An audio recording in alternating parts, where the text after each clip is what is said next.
So a lot of things has changed and is changing in college football. Endorsement deals, college football players getting paid. If as you reflect on your own recruiting trail, and you have a high school recruit right now who is, got all this extra stuff as far as, pressure about where he's going to go to college, what would be that one piece of advice you would give that high school recruit? I would say you have to go where you're wanted and you have to go where you're going to play. Um, both of the schools at Kansas State, they told me beforehand, before I went, they were like, you might have an opportunity to play. You got to learn the playbook. So you got to come in and just work.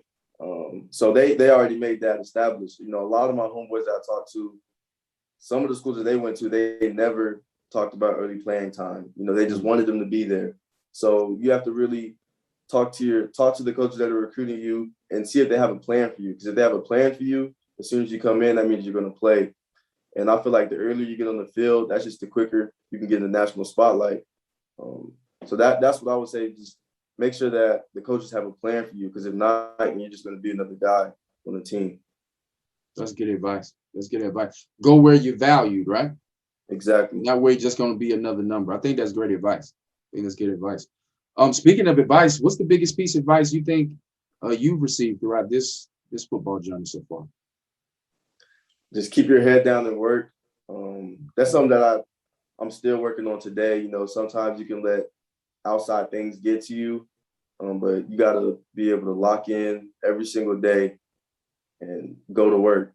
Regardless of the circumstances, regardless how you're feeling, you got to find a way to man up and do all your reps. Don't cheat your reps, because it's all going to pay off in the end. So that's the biggest advice I got. Just keep your head down and work.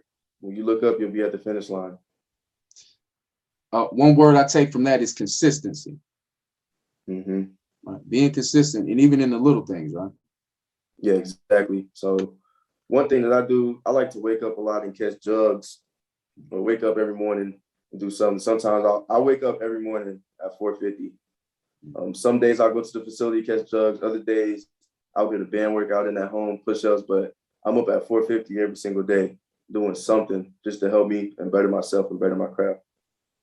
That's it, man. Consistency and